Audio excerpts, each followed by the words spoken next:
Apa sih yang sebenarnya lo cari di sini? Gue udah pernah kerja di berbagai restoran dengan bintang kerak, tapi gue belum pernah create restoran sampai punya bintang kerak sendiri. Hai Cosmo Babes, saya Deva Mahendra. Saya Mardio. Dan kali ini kita akan ngobrol-ngobrol bareng Cosmopolitan Indonesia. Jadi kita ada proses reading, ada beberapa kali pertemuan, terus juga kita ada workshop masak, juga plating bareng teman-teman chef yang lain di Rumah Rasa.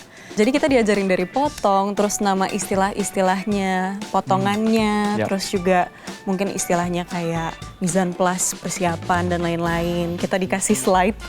Kasih slide ya. Iya, betul. kita dikasih slide dan juga kita latihan plating karena memang kita fokusnya di station platingnya. Dan itu ternyata cukup sulit ketika dijalankan karena ada beberapa garnishnya yang kecil-kecil. Jadi kayak harus benar-benar presisi. Apalagi kalau frame-nya kayak yang deket. Deket, tangannya geter dikit, nggak bisa. Kalau dari aku sebenarnya semua based on diskusi sama sutradaranya, Mas Teddy. Tapi kalau dari aku pribadi, selain memang menghidupkan karakter dari Dennis, ada beberapa referensi yang memang aku pakai. Tapi karena ada beberapa referensi, jadi emang nggak merujuk ke satu nama atau satu sosok chef tertentu. Karena memang bagaimanapun pengen menghidupkan karakter Dennisnya yang ya original Dennis. Menurut aku komunikasi itu penting banget. Apalagi kalau misalkan kita nggak tahu dan rekan kerja kita tahu, nggak ada salahnya buat nanya juga sih. We're all in this together, babe, gitu. Makanya Cosmo Babes. balik lagi ke proses persiapan yang tadi dijelaskan oleh Mawar, kita sebenarnya di fase-fase selain kita belajar tekniknya, kita tuh lebih memperdalam diskusinya aja sih, supaya ketika udah di dapur itu semuanya benar-benar bisa mengalir, believable sebagai satu tim. Dan lagi kalau dibilang rivalry, tentu ada, tapi antara Dennis dan Luka ini mereka justru menciptakan satu rivalry yang bukannya toksik, tapi lebih sehat karena mereka berdua betul-betul sadar bahwa ngomongin Rumah Rasa itu adalah meneruskan legacy yang memang sudah dibangun oleh tangan dingin dari seorang chef handal, yaitu ibu dari Chef Luka gitu. Dan somehow rivalry-nya itu kayak memantik ambisi di antara Luka dan juga Chef Dennis gitu. Yes, memantik.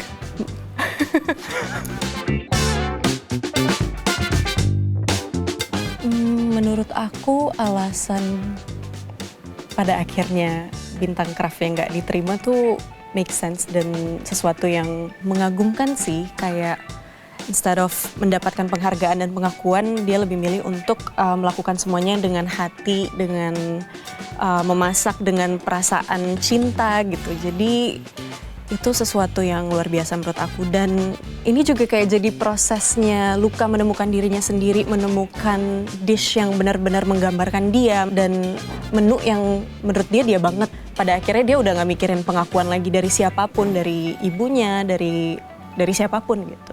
Bintang Craft tuh mungkin hanya menjadi motivasi awal yang pada akhirnya pencapaiannya tuh ternyata apa yang didapat oleh Luka, Dennis itu ternyata jauh lebih besar daripada sekedar Bintang Craft.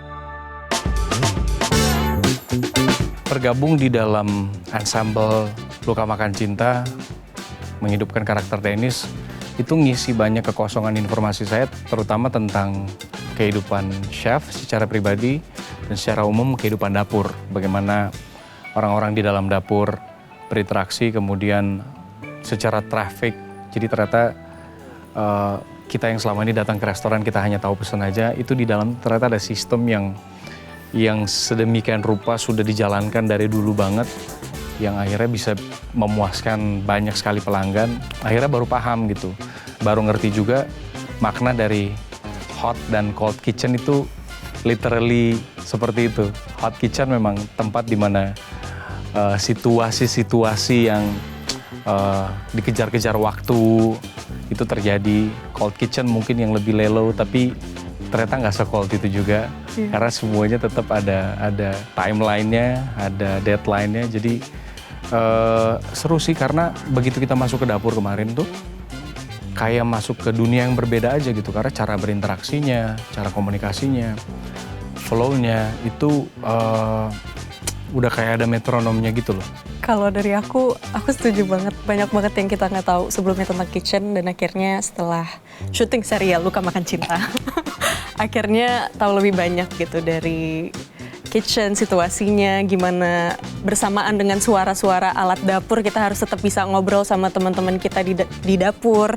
Terus juga gimana semuanya harus serba cepat gitu, karena makanannya nggak boleh dingin. Sedangkan makanan yang dingin nggak boleh sampai mencair gitu, jadi kayak semuanya harus serba cepat. Kalau saya jadi chef, jenis makanan atau masakan yang akan saya tekuni udah pasti Nusantara dengan sentuhan-sentuhan Japanese. Jadi bagaimana masakan-masakan asli Indonesia, pengolahan penyajiannya lebih menonjolkan dari cita rasa bahan bakunya itu sendiri. Karena kita sebenarnya banyak bahan-bahan makanan yang sangat menarik, bahkan juga khas banget dari Indonesia. Jadi dengan teknik masak Jepang yang memang bikin si bahan bakunya yang jadi peran utamanya, kayaknya itu akan jadi menarik. Dan apakah saya akan datang ke restorannya Mawar Reva? Pasti datang. Kalau nggak buat nyobain makanannya, buat nyontek menunya. Aku akan datang sih. By the way, aku cukup bangga dengan skill memotong bebekku setelah syuting Luka Makan Cinta. Jago banget. Jadi mungkin aku akan membuat sesuatu berbahan dasar bebek. Oh, tapi aku nggak pesen itu berarti. Kenapa, Kak?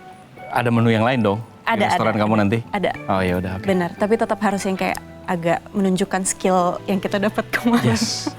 Cosmo Babes, jangan lupa saksikan Luka Makan Cinta hanya di Netflix. Tudung.